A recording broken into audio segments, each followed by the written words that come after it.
Oi galera, estamos aqui para uma aula diferente dessa vez, com a disciplina de ensino religioso. Peço que você pegue a sua apostila, abra na página 21. Na página 21 nós vamos ler um texto, acompanhe a leitura desse texto, que fala sobre após a ressurreição de Jesus. Nós estamos vivendo o período pascal, a Páscoa é onde Jesus vence a morte, ele morre e ressuscita no terceiro dia.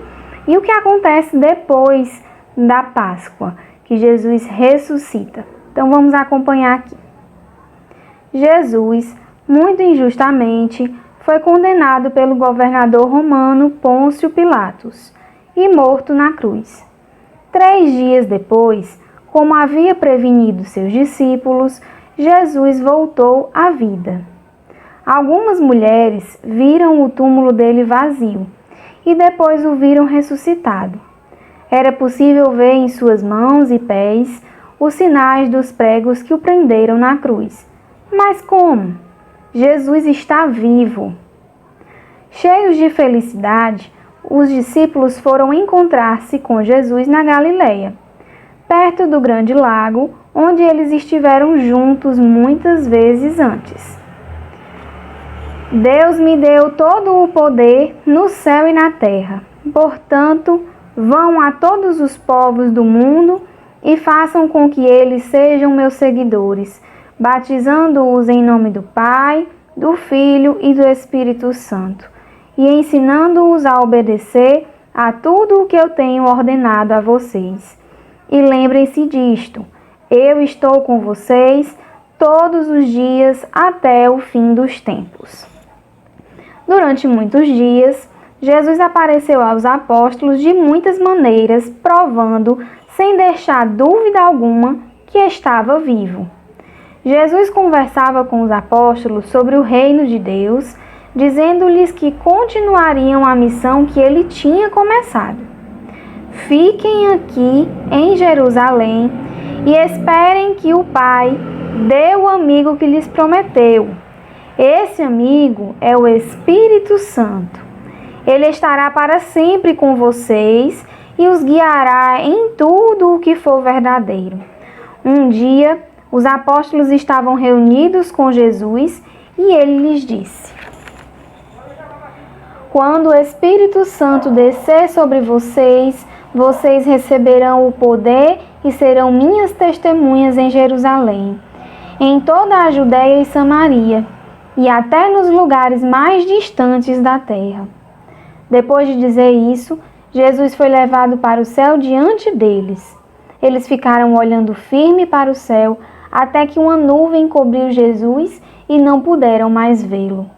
Então 2 homens vestidos de branco se aproximaram e disseram: homens da Galileia, por que vocês estão aí olhando para o céu? Esse Jesus que estava com vocês e foi levado para o céu, voltará do mesmo modo que vocês o viram subir. Então, os apóstolos voltaram para Jerusalém, cheios de alegria, e passavam o tempo todo no pátio do templo, louvando e agradecendo a Deus. Então, esse texto foi inspirado em Mateus capítulo 28 e também em Atos dos Apóstolos capítulo 1. É o que acontece depois da ressurreição de Jesus. Depois que ele ressuscita, ele ainda permanece no meio dos discípulos, dos seus amigos, mais ou menos durante 50 dias, provando mesmo que ele tinha ressuscitado e vencido a morte. E depois de terminada a sua missão, de vencer a morte, de ressuscitar, ele deixa a missão para os seus discípulos e para nós, que somos seus discípulos hoje em dia. E ele volta para o Pai, ele volta para o céu e a missão continua conosco. Só que ele ainda diz, ele afirma que nós não vamos estar sozinhos. Eu quero lembrar aqui que a gente nunca esteve sozinho. Nós, como humanidade, nós nunca estivemos sozinhos. Na criação, Deus Pai nos criou, esteve conosco. enviou o seu Filho Jesus para estar novamente com a humanidade, para mostrar como deveria ser as coisas corretas. Jesus veio ser uma pessoa, ser um humano aqui na terra para mostrar o exemplo. E depois que Jesus voltou para o céu, para o Pai, ele ainda deixa o Espírito Santo. Eu costumo dizer que Espírito é a nossa alma, que tem dentro de nós, e se é santo é porque é de Deus. Então é a alma de Deus, é o Espírito Santo de Deus que está em nós.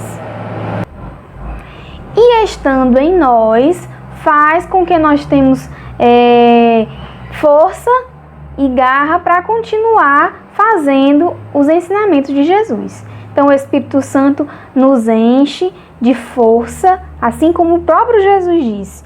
O Pai vai dar um amigo, né, que é o Espírito Santo, que vai nos dar força para continuar, nos dar força para espalhar a boa nova. E aí Jesus diz, Deus me deu o poder no céu e na terra, vão por todo o mundo, povos de todo o mundo, para que eles sejam meus seguidores, batizem em nome do Pai, do Filho e do Espírito Santo, ensinem a obedecer do jeito que eu fiz com vocês.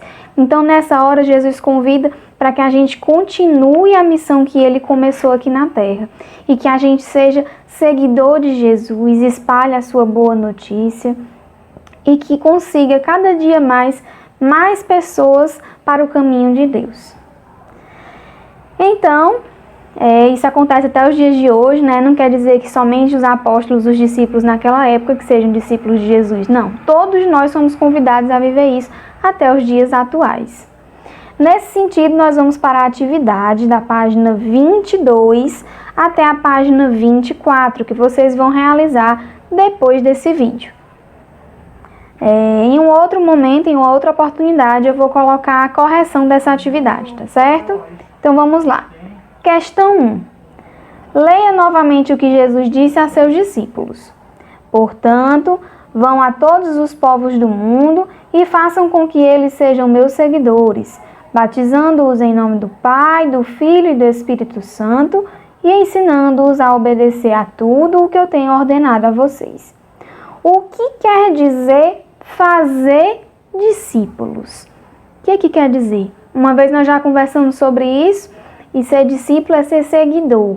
Não só Jesus tinha discípulos, os mestres da lei também tinham seus discípulos, porque o conhecimento não era acessível para todos, somente para alguns. Então, o que quer dizer fazer discípulos? 2.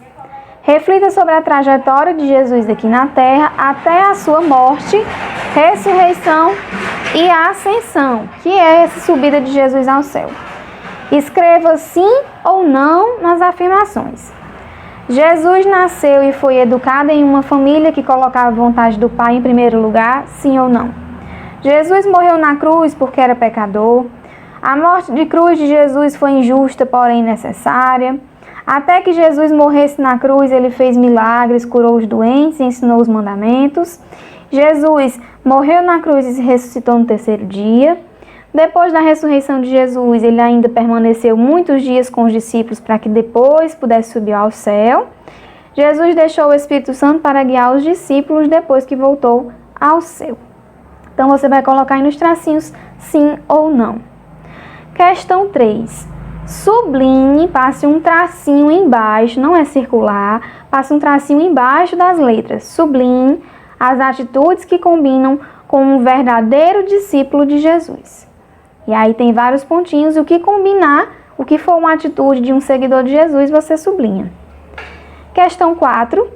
Encontre no quadro as palavras em destaque. Então tem aí um pedacinho de um texto, né? E você vai encontrar essas palavras que estão em negrito, que estão também sublinhadas.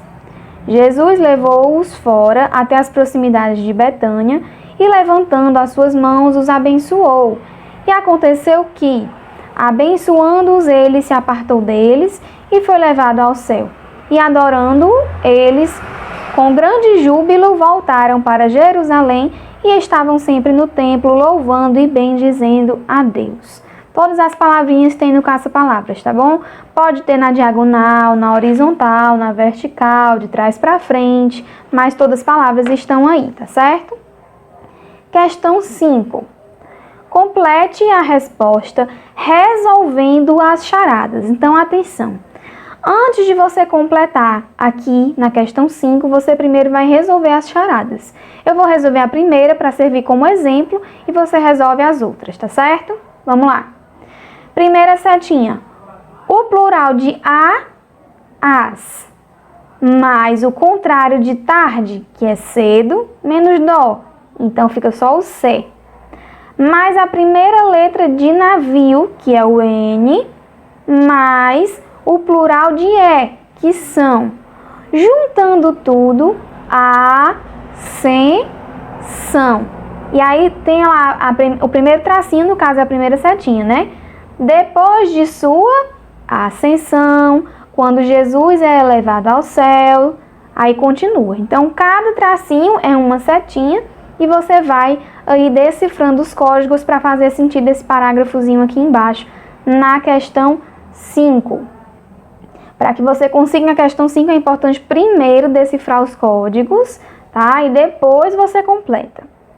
Questão 6. Descubra a continuação da frase seguindo os números. Então tem aí: Jesus não deseja que fiquemos de braços cruzados esperando sua volta. Seu desejo é que... Então você vai colocar em ordem as palavras que tem aqui nesse quadro embaixo. Então vamos lá. Primeiro coloca o número 1, depois o 2 e assim por diante, né? E vai formar a frase dizendo o que é realmente o desejo de Jesus. Essa foi a nossa aula de hoje. Na próxima semana, nas próximas aulas, eu vou colocar a correção, não se preocupem, tá bom? Mas por hoje é só e até a próxima.